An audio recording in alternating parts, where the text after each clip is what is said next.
In my experience so far, the kettlebell has been like a mysterious secret weapon in my training arsenal. I would say I use it for both strength and conditioning in different ways. Strength in unilateral work, and conditioning in building endurance, explosiveness, and stamina. To answer the question, is the kettlebell the ultimate conditioning tool? My answer would be absolutely. Now, this is just my opinion, as there are many ways to condition your body and build endurance. I've used many of these ways myself, and they all have their unique benefits. Over the next several minutes, I'm going to explain why I believe the kettlebell is the ultimate conditioning tool based on my own experience. Let's get into it. So if you get on here, Reddit, Instagram, or TikTok and look at kettlebell workouts, you'll find a lot of crazy conditioning stuff people do. Me personally, I like to keep conditioning simple with the swing, the snatch, and the clean and press. Simple exercises that don't require a lot of coordination and skill that anyone can do. Always believe the basics work in any form of training, regardless of the goal and the purpose. The purpose of the swing is to build pure endurance, stamina, and also trains the grip pretty well. The snatch and clean and press are implemented to build pure full body explosiveness, press strength, shoulder and wrist stability, while improving full body conditioning simultaneously.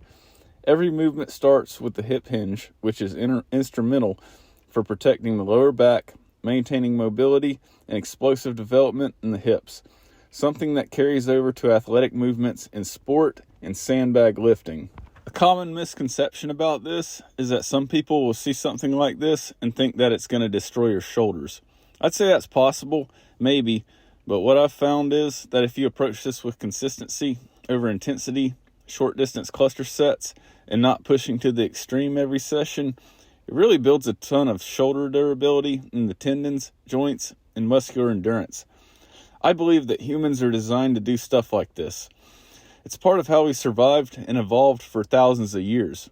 Carrying the kettlebell also translates to the major moves of sandbag training and rucking, as it builds up the small, unilateral corners of the body, ensuring no weak links in the chain.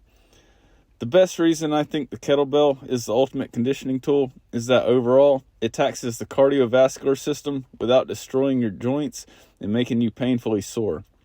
In terms of progression, volume can be linear, as in increasing the number of sets and reps every week.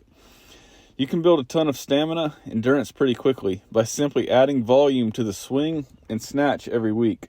Work capacity for heavy lifting can also be increased with this as well. If you want to, you can condition with the kettlebell every day to get yourself in shape and stay in shape while being fresh to practice your sport, power lift, or any other pursuit that you're on.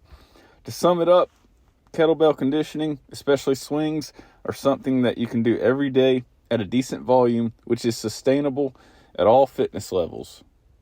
I've found this piece of iron to be a very mysterious tool. The kettlebell has been known to have kind of a what the hell effect, as in unexplainably improving other areas of training, improving strength in some exercises without actually doing them. It's something that science can't really explain. But I don't base my training off of science. I base it off of effort and skill with a degree of understanding of how and why it works and why I'm doing what I'm doing. I've had the kettlebell in my training for a few years, and I think it has been very beneficial to my progress of improving my skills over time by improving conditioning, stability, and strength unilaterally. Well, that's all I got. If you have any questions, anything to add, leave it in the comments. Thanks for being here, and I'll see y'all in the next video.